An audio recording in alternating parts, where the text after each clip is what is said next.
सर्वप्रथम सर्व स्वामी भक्तांचे पुन्हा एकदा खूप खूप मनापासून स्वागत आहे.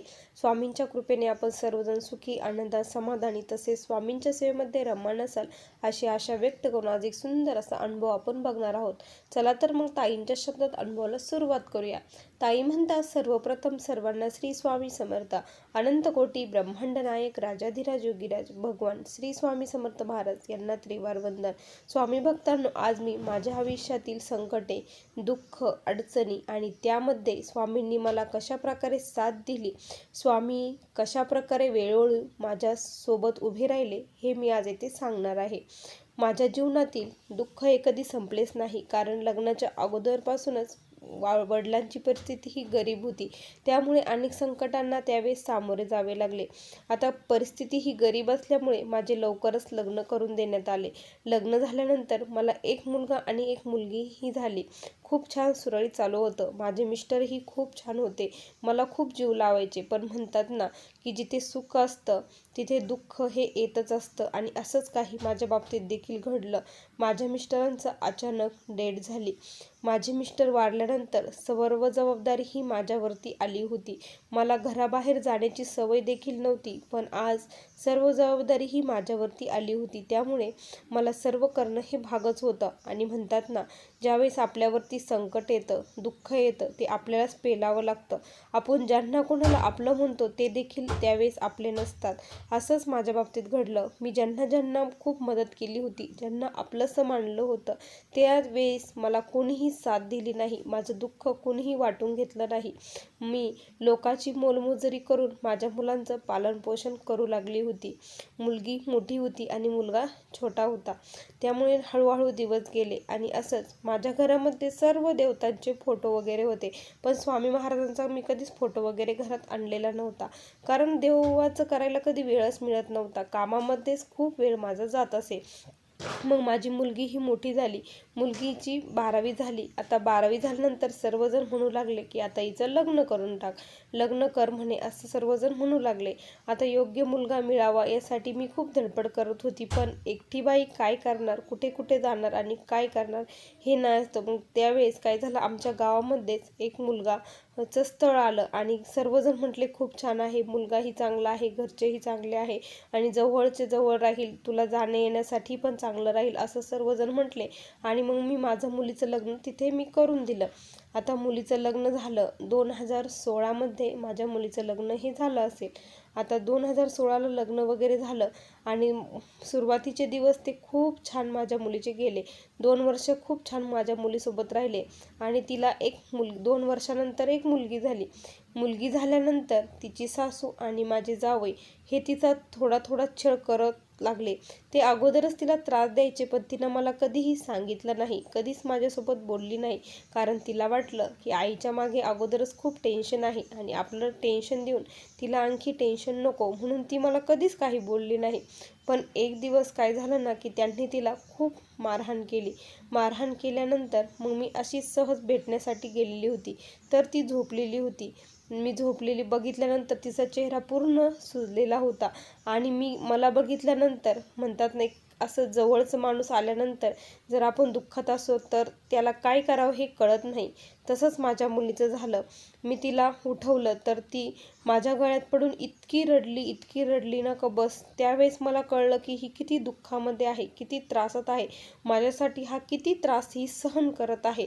मग तिनं मला त्याच वेळेस सर्व काही सांगितलं की मिस्टर खूप ड्रिंक करतात, सासूबाई आणि ते दोघं मिळून मला खूप छळतात, खूप मारतात, खूप मारहाण करतात, असं तिने मला सांगितलं. त्यावेळेस मी खूप म्हणजे खूप त्यांच्यासोबत भांडली. अक्षरशः मला देखील त्यांनी मारलं, इथपर्यंत आमचे भांडणं झाले. आता मी मुलीला घेऊन इकडे आली. आता कुणाचाच आधार नव्हता. मुलीला सर्व काही माहीत होतं. ती म्हटली की आई, मलाही एक मुलगी आहे, कसं एका स्त्रीचं राहणं आहे ते तुलाही माहीत आहे, खूप अवघड असतं, जसा आहे तसा माझा तो नवरा आहे, मी त्याच्यापाशीच राहणार, अशी ती मला म्हटली. तिने माझं काहीच ऐकलं नाही आणि ती पुन्हा तिथेच त्यांच्याकडे निघून गेली. असेच दिवस चालू होते. मग एक दिवस पुन्हा तिचा मला फोन आला की यांनी मला खूप मारलं म्हणून. मारलं म्हटल्यानंतर मी पुन्हा गेली आणि खूप भांडणं झाली. त्यावेळेस मला काय करावं हे काही सुचत नव्हतं, कारण आमच्यासोबत कोणीच नव्हतं, कोणी म्हणजे कोणीच नव्हतं. मग मी अशीच पळत पळत म्हणजे अशीच धावत पळत गेली आणि धावत पळतच मागे आली आणि देवापुढे मी जाऊन बसली. माझ्या घरात सर्व मूर्त्या वगैरे सर्व काही आहे, पण माझा स्वामींचा फोटो माझ्या घरात काहीच नाही. स्वामींचं मला काही एक माहीत नव्हतं, काहीच सेवा, कुठलीच सेवा काहीच माहीत नव्हतं. स्वामी काय आहेत, स्वामींची सेवा कशी असतात काहीच नाही. मी डायरेक्ट देव्हाऱ्यापुढे गेले आणि श्री स्वामी समर्थ महाराज असं म्हटली. माझ्या तोंडात ते आलं, स्वामी महाराज. माझ्या मुलीच्या आयुष्यामध्ये खूप दुःख आहे, खूप संकट आहेत. ज्याप्रमाणे मी माझं आयुष्य आता काढत आहे, माझ्या मुलीच्या आयुष्यात हे दिवस नको आहेत स्वामी, असं म्हणून मी खूप रडत होती. जवळपास मी 1 तास रडत होती आणि हेच गाणं गात होती. आणि त्यावेळेस मी म्हटलं की जर माझ्या मुलीच्या आयुष्यातील हा अंधकार जर दूर झाला, ते लोक जर व्यवस्थित झाले, तिचा सासुरवास हा बंद झाला, ती जर आनंदी राहिली, तर मी मरेपर्यंत तुमची सेवा करेल. तुमची सेवेसाठी जे काही लागणार आहे ते सर्व घेऊन येईन आणि तुमचं सेवा करेन, असं मी त्यावेळेस म्हटली. आणि 1 तास मी रडत होती. त्यानंतर मग असेच दिवस गेले आणि खरंच त्यानंतर माझ्या मुलीच्या आयुष्यामध्ये एक वेगळीच कायापलट झाल्यासारखं वाटलं, कारण त्यांच्यामध्ये हळूहळू बदल होऊ लागले होते. जो जावई माझ्या दारात लग्न झाल्यानंतर आले नव्हता, तो जावई आता माझ्या घरी येऊ लागला होता, माझ्या मुलीला घेऊन येऊ लागला होता. आणि ज्या सासूबाई खूप त्यांच्यासोबत भांडत होत्या, हे करत होत्या, त्या सासूबाई देखील तिच्यासोबत आता चांगल्या राहू लागल्या होत्या. आणि मग त्यांनीच माझ्यासोबत म्हणजे मला सांभाळण्यासाठी, कारण माझा मुलगा हा माझ्याजवळ राहत नाही, तो जॉबसाठी लांब गेलेला आहे. मग माझा सांभाळ करण्यासाठी तिच्या सासूने तिचा मुलगा आणि माझ्या मुलीला माझ्याकडे पाठवून दिलं. जो जावई माझ्या घरात पाय टाकत नव्हता, तोच जावई माझ्या घरात आज राहू लागला होता.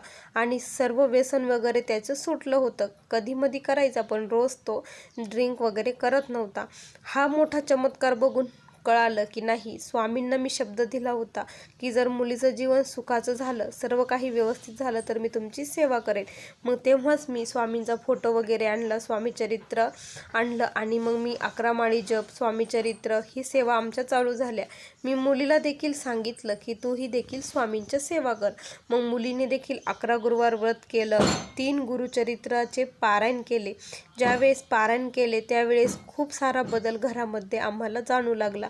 त्याच वेळेस कारंजा येथे गुरुचरित्राचं पारायण होतं, 1 दिवसीय पारायण होतं. त्या कारंजा येथे पारायणाला आम्ही सर्वजण स्वामी आम्हाला घेऊन गेले. जो जावई पूर्ण नास्तिक होता तो देखील तेथे आला होता. त्यानंतर काय झालं ना की मी असंच मग मोबाईलवरती बघता बघता मला प्रदीप दादांचा नंबर मिळाला. म्हटलं की आता प्रदीप दादा हे खूप आहेत, ते सर्व काही सांगतात, तर आपण देखील त्यांच्याकडून थोडीफार सेवा घेऊया, असं मी म्हटलं. म्हणून मी दादांना कॉल केला. तो बिझी लागला, पुन्हा फोन लागला नाही. त्यानंतर मी पुन्हा फोन केला, तर 4 वाजता दादांनी माझा कॉल उचलल्यानंतर मग दादांना सर्व काही सांगितलं. त्यावेळेस दादा म्हटले, तुमचे दुःखाचे दिवस हे संपले आहे, लवकरच सुखाचे दिवस हे सुरू होणार आहे. जे नशिबात नाही ते देखील मिळणार आहे. मी म्हटलं, दादा मला काहीच नको, मला फक्त माझ्या मुलांच्या चेहऱ्यावरती हास्य पाहिजे आहे. माझ्या मुलीचा संसार हा सुखाचा असेल आणि माझ्या मुलाला फक्त एक छोटीशी नोकरी मिळावी, एवढीच आशा आहे. म्हटलं आता काहीच नाही, मला फक्त स्वामींची सेवा करायची आहे. मी स्वामींकडे कधीच काही मागत नाही, असं मी दादांना म्हटले. मला धन संपदा काहीच नको. पण दादा म्हटले, नाही, तुमच्या नशिबात नाही ते देखील तुम्हाला आता मिळणार आहे. तुमचे रडण्याचे दिवस हे पूर्णपणे संपले आहे. दादा असं म्हटले, असे बोलले आणि त्यांनी मला फक्त तारक मंत्राची सेवा दिली. तुम्ही रोज घरामध्ये तारक मंत्र हा 11 वेळेस म्हणत जा, असं म्हटले. त्यानंतर खरंच असंच झालं की आमच्या दारामध्ये एकाच महिन्यामध्ये JCB आला. आमची ऐपत नव्हती, काहीच नव्हतं. अचानक कसं झालं, काय झालं हे आम्हाला देखील माहीत नाही. आणि स्वामींना फक्त एकच विनंती केली होती की स्वामी, एवढा मोठा घास तुम्ही दिला आहे, आता एकच करा की हा घास म्हणजे ते आम्ही लोन काढला होता, लोन काढण्याचे पैसे आम्हाला याच्यामार्फत मिळू द्या. हे एक दिवससुद्धा दारामध्ये उभा राहू देऊ नका. आणि खरंच असंच काही घडलं की JCB एक दिवससुद्धा घरी उभा राहत नाही. आमचा हप्ता जाऊन आमचं घर देखील खूप छान चालतं. आणि जो माझा जावई आहे तोच आता JCBवरतीही काम करतो, खूप कष्ट करतो, खूप मेहनत करतो. हे फक्त अशक्य होतं, शक्य फक्त स्वामी कृपेने घडलं आहे. स्वामी भक्तांनो, खरंच स्वामींची सेवा केलेली कधीही वाया जात नाही. मला तर काही माहीत नव्हतं, मी काही सेवाही जादा केली नाही, तरी स्वामींनी मला खूप भरभरून दिलं आहे.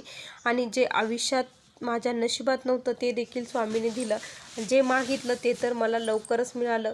ही खूप मोठी प्रचिती मला स्वामींनी आत्तापर्यंत दिली आहे. असा मला आलेला हा अनुभव होता. श्री स्वामी समर्थ. बघा स्वामी भक्तांनो, किती सुंदर असा अनुभव या ताईंना स्वामींनी दिला. खरंच ताई, खूप छान प्रचिती तुम्हाला स्वामींनी दिली. स्वामी भक्तांनो, तुम्हाला या ताईंचा अनुभव कसा वाटला नक्की कमेंटमध्ये कळवा.